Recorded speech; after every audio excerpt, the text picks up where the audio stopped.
we're finally getting some really top-notch models for the Irish railway model scene. A big hello to you. It's great to see you. I hope you are well. I'm Jennifer Kirk, welcoming you up here to the loft on Weir Yard.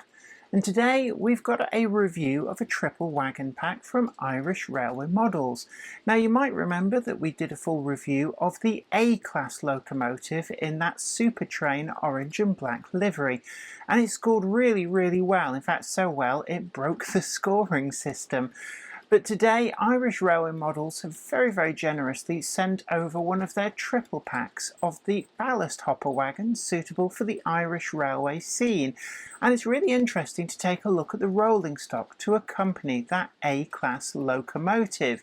So today, with the generosity of Irish Railway Models, we're going to be reviewing that triple pack and just seeing how well they stand up to the sister company Accurascale's wagons, which we've reviewed quite a few times here on the channel, and they've always scored really highly. So the bar is set high, so come with me in association with Train-O-Matic, makers of DCC decoders and accessories that are designed by enthusiasts for enthusiasts. And also, additional support for this video comes from PD Models, makers of an amazing range of 3D printed kits, models and detailing extras. So come with me, I'm really looking forward to showing you today's review.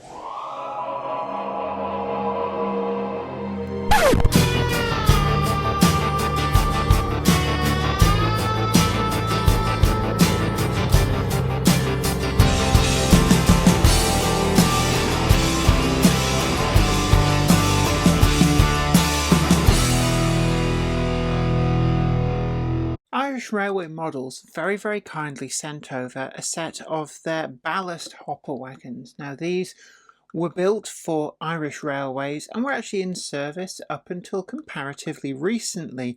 And it's really nice to take a look at these because of course Irish Railway Models is the sister company to Accurascale, and I was really blown away with the A-class locomotive that we reviewed a couple of weeks ago.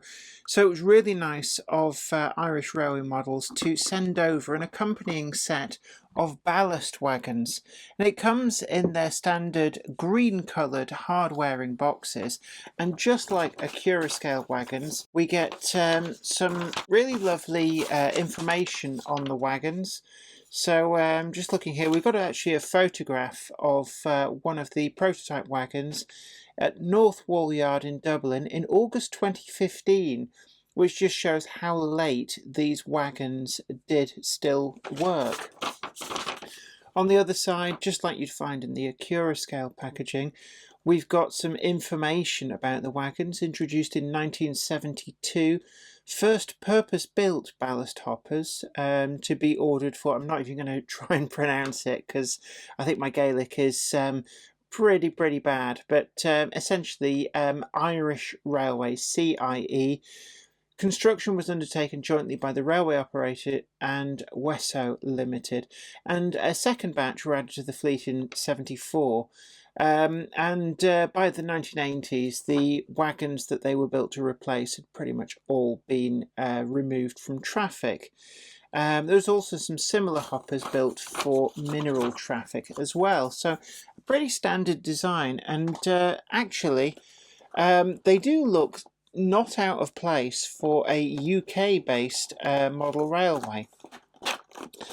So it's a pretty standard packaging, very familiar with this, with the 3 wagon packs that we've seen from Accurascale with things like the shock hood A's, the MDVs, MDOs, that kind of wagon.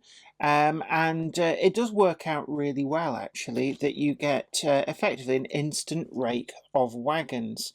One thing that I'm immediately drawn to is they come ready fitted with what looks to be a ballast load, and this doesn't actually feel like it's just a plastic moulding. It may well be, but the texture on this really does feel, it's got a real texture to it. That's the first thing that struck me with these.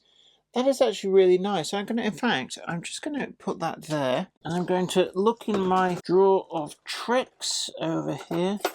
So I'm just going to see if I can just pull out this wagon load and just see what's actually underneath it. Let's see if I can go in there. That feels like it is in quite tight, it must be said. There we go. So that is actually quite interesting. The load on there, it's got like a textured finish, but I can't actually tell whether that is part of the plastic or whether it's had something extra kind of glued to it. And in all honesty, if I can't tell, that means it's really, really well done. On the underside, we've got two hidden metal weights that are loosely screwed on, and I can feel that there's a lot of extra weight in that, which will certainly help these wagons to run. If you want to run them empty, they do have that fully detailed interior, and that is really interesting. As you can see just down there, that's an entire structure in the center. I can put the tweezers all the way around it.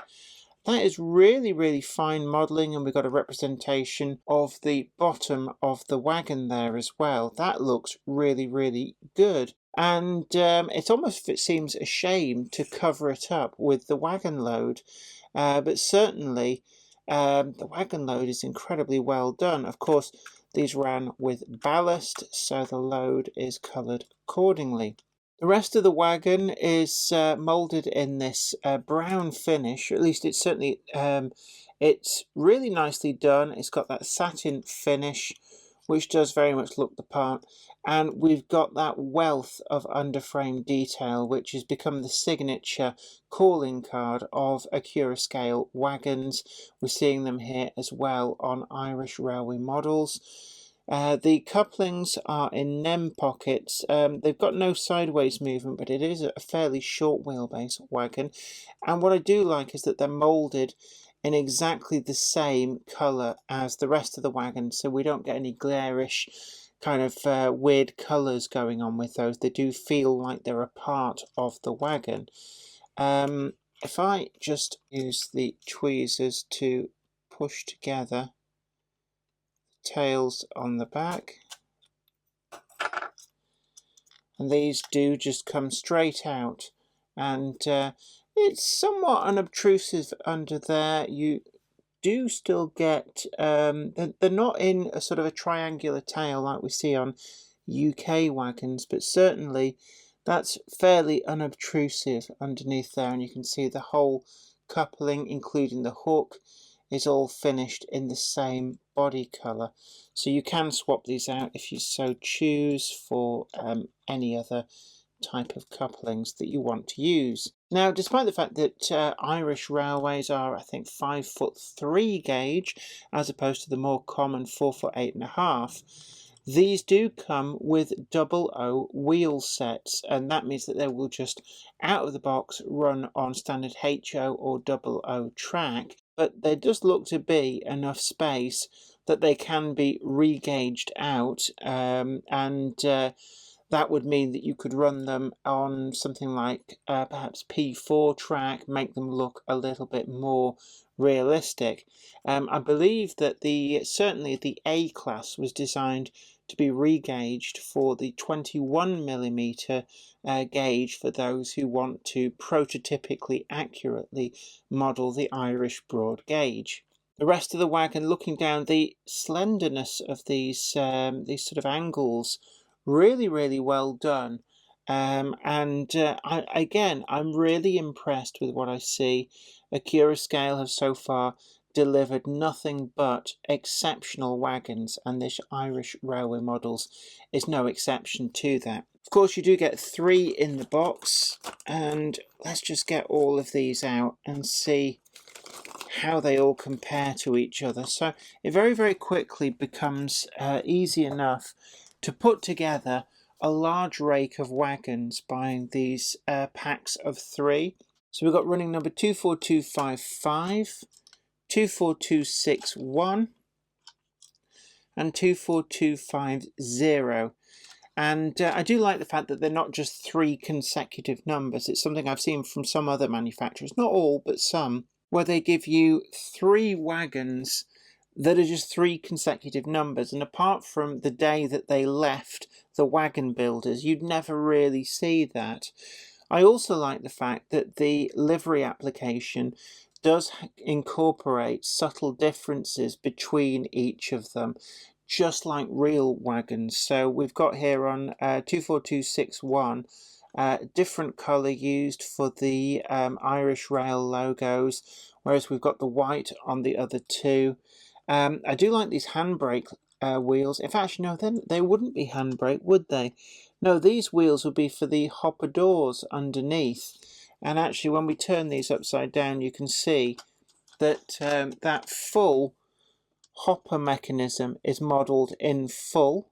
And it also means that we get that, it's almost like a split braking, where the braking gear is down one side and the other. There is a bar that goes across the middle, and then I'm guessing that what we've got there is, I would guess that they would be air brakes on these. I don't think Irish Rail used vacuum. I could be wrong on that, but certainly my guess is that these are air braked wagons.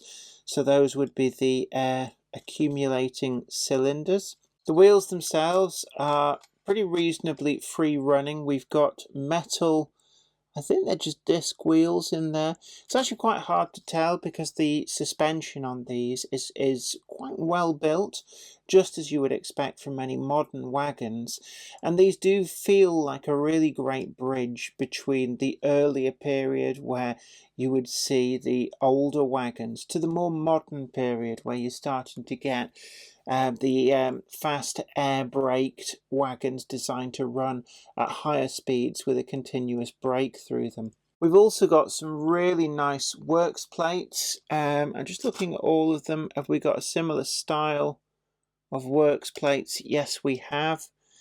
And we've also got, in fact, let's just have a look. I have a feeling, yes, we do.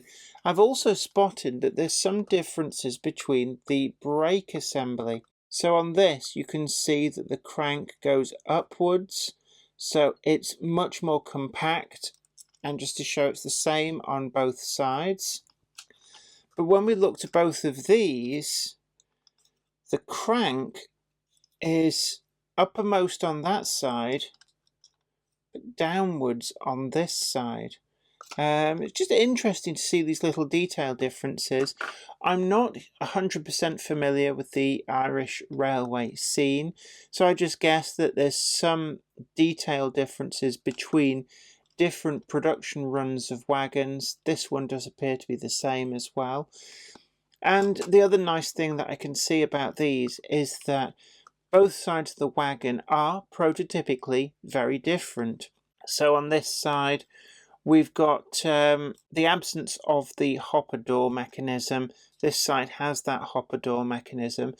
And I would guess that they would be marshalled into the train to try and get the mechanisms all down one side. Otherwise, the crew would have to keep crossing over to be able to operate them. And I'm guessing that that would not be all that helpful. Although it may be that when they were laying ballast, there may have been situations where it was helpful to be able to have some ballast wagons that could be operated from one side of the track and others from the other, to make sure that you had the ballast distributed evenly at both sides of the rail. I do love the complex shape that we've got on this hopper body has been captured really, really well.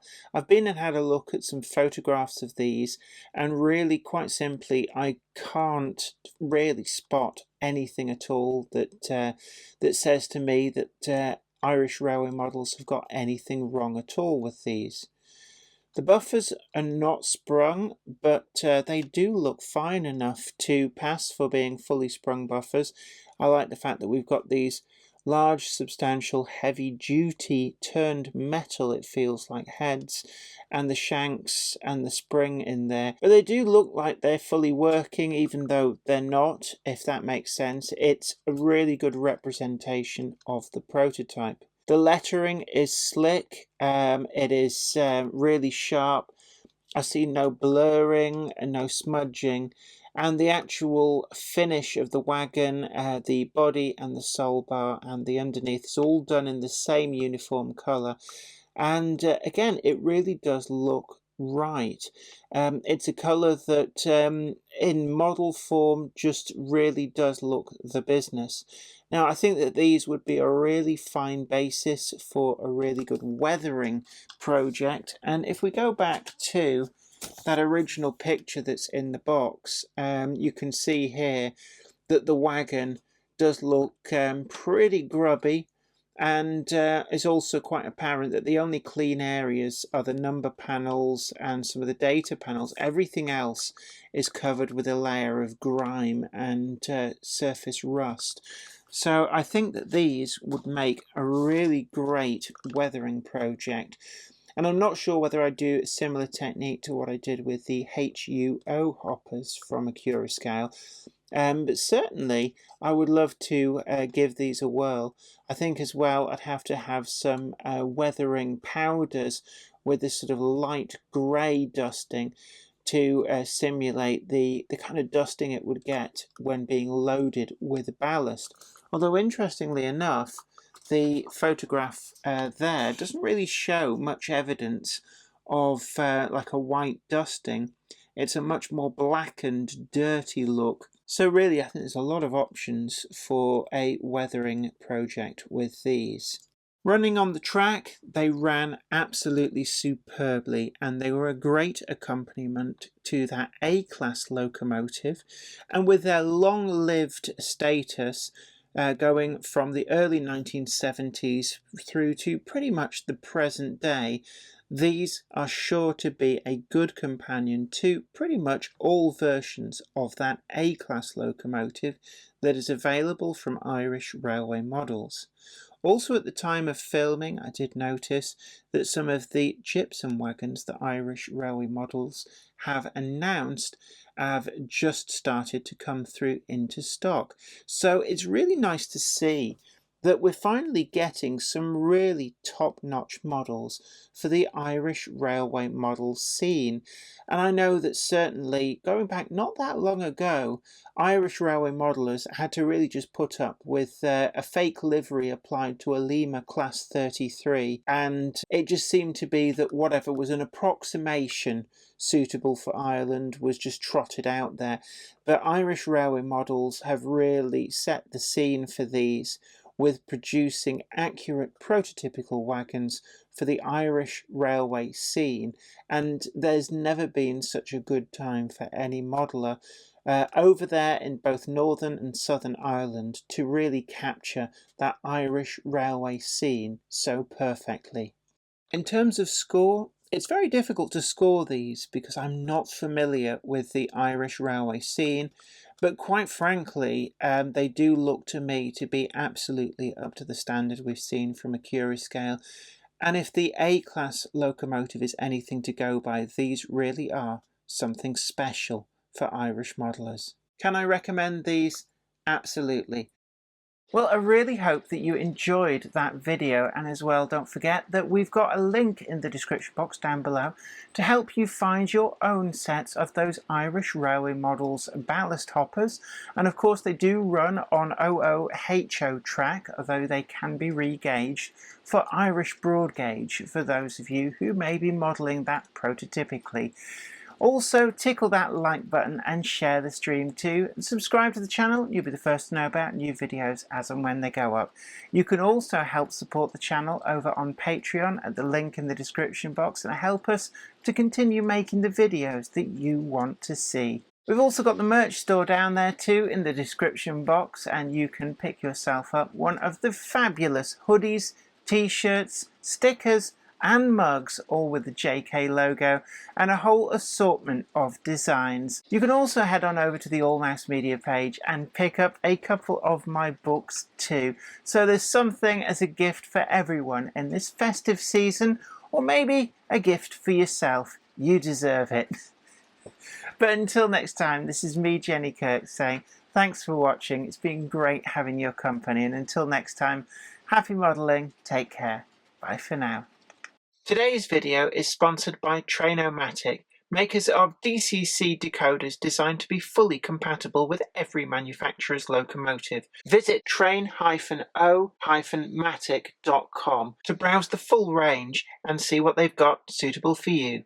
Today's video also comes with the support of PD Models, makers of a whole range of 3D printed kits and accessory detailing that brings something special to your model layout. Available in a number of different scales and gauges, this range is sure to have something for you, so check them out at the affiliate link down below to see what they have got today to make your model layout something special. PD Models are also well known for their museum quality models that can be made bespoke to order, so do contact them if you have some specific requirements and see if they can do something special for you. I'd like to send out a huge thanks to everybody who supports me on Patreon, and an extra special huge thanks goes out to Anthony Kidson, Offshore Allen, oorail.co.uk, Michael Lockie, Helen Sink, Peter Bolton, Brian and Dorothy Mudd, Gary Lewis, David Quinn, Sparky107107, George Botterini, Chris Moss, Robert Steers, MD of San Juan Model Company and Grantline Products, Sam Yates, Dale Williams, John N. from NC, NYMRish, Jonathan Foster, Peter, Graham Foster, Clifford Ison, Larry W. Grant, NI Railways 4000 class, Ian Coulson, and Alan Dickerson. Thank you. Without you guys, I couldn't do this.